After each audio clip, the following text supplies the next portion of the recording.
بسم اللہ الرحمن الرحیم۔ قدیم زمانے میں سیب کا ایک بہت بڑا درخت تھا۔ اس درخت کے قریب ہی ایک چھوٹا لڑکا رہتا تھا۔ اس لڑکے کو روزانہ اس درخت کے پاس آنا اور کھیلنا اچھا لگتا تھا۔ وہ اس درخت کے اوپر چڑھ جاتا اور اس کے پھل توڑ توڑ کر کھاتا اور پھر اس کے سائے میں سو جاتا۔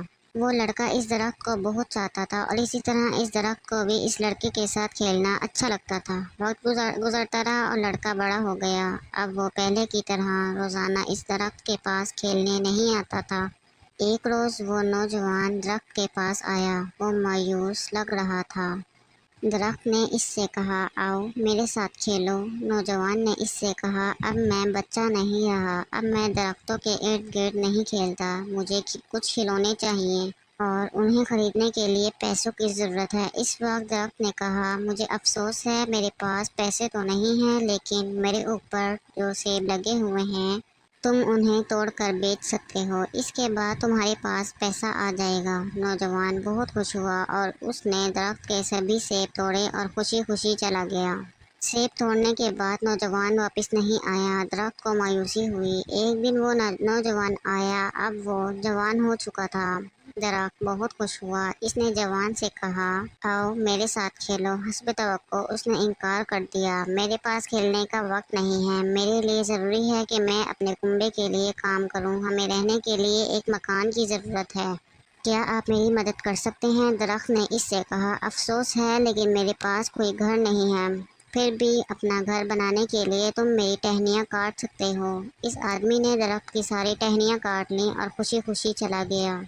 اسے خوش دیکھ کر درخت خوش تھا، لیکن اس وقت کے بعد آدمی اس کے پاس واپس نہیں لوٹا تو درخت کو پھر سے تنہائی اور مایوسی کا احساس ہونے لگا۔ ایک دن پھر جب دھوپ نکلی ہوئی تھی اور گرمی کافی زیادہ تھی، وہ شخص آیا۔ اسے دیکھ کر درخت خوش ہو گیا اور حسب عادت اس سے کہا کہ آؤ میرے ساتھ کھیلو۔ آدمی نے کہا کہ میں بڑا ہو گیا ہوں اور چاہتا ہوں کہ سمندر میں سفر کروں تاکہ خوشحال ہو جاؤں، کیا آپ مجھے ایک کشتی دے سکتے ہیں؟ درخت نے کہا، میرے تنے سے اپنی کشتی بنا لو، اس سے تم دور تک سفر کر لو گے اور خوشحال ہو جاؤ گے۔ آدمی نے کشتی بنانے کے لیے درخت کا تنا کاٹا اور سمندری سفر کے لیے نکل پڑا اور کافی زمانے تک نہیں لوٹا۔ سالوں بعد وہ شخص پھر آیا۔ درخت نے اس سے کہا، اے میرے بیٹے، مجھے افسوس ہے لیکن میرے پاس اب کچھ بھی نہیں بچا جو میں تمہیں دے سکوں، تمہارے لیے ایک سیب بھی نہیں بچا ہے۔ اس آدمی نے کہا، کوئی بات نہیں، میرے پاس اسے کھانے کے لیے دانت ہی نہیں ہیں۔ درخت نے کہا، میرا تنا بھی نہیں بچا کہ تم اس پر چڑھ سکو۔ اس شخص نے کہا، اس پر چڑھنے کی اب میری عمر نہیں رہی۔ درخت نے کہا اور اس کی آنکھوں سے آنسو جاری تھے، حقیقت میں اب تمہیں کچھ نہیں دے سکتا۔ آخری چیز جو میرے پاس ہے وہ میری جڑیں ہیں۔ اس وقت اس آدمی نے کہا، اب مجھے زیادہ چیزوں کی ضرورت نہیں ہے، اب مجھے ایک ایسی جگہ چاہیے جہاں میں آرام کر سکوں۔ زندگی بھر کام کر کر کے میں تھک چکا ہوں۔ پرانے درخت کی جڑ ٹیک لگانے اور آرام کرنے کے لیے سب سے بہتر جگہ ہے۔ درخت نے اس سے کہا، آؤ میرے پاس بیٹھو اور آرام کرو۔ آدمی بیٹھ گیا۔ درخت خوش تھا اور اس کی آنکھوں سے آنسو جاری تھے۔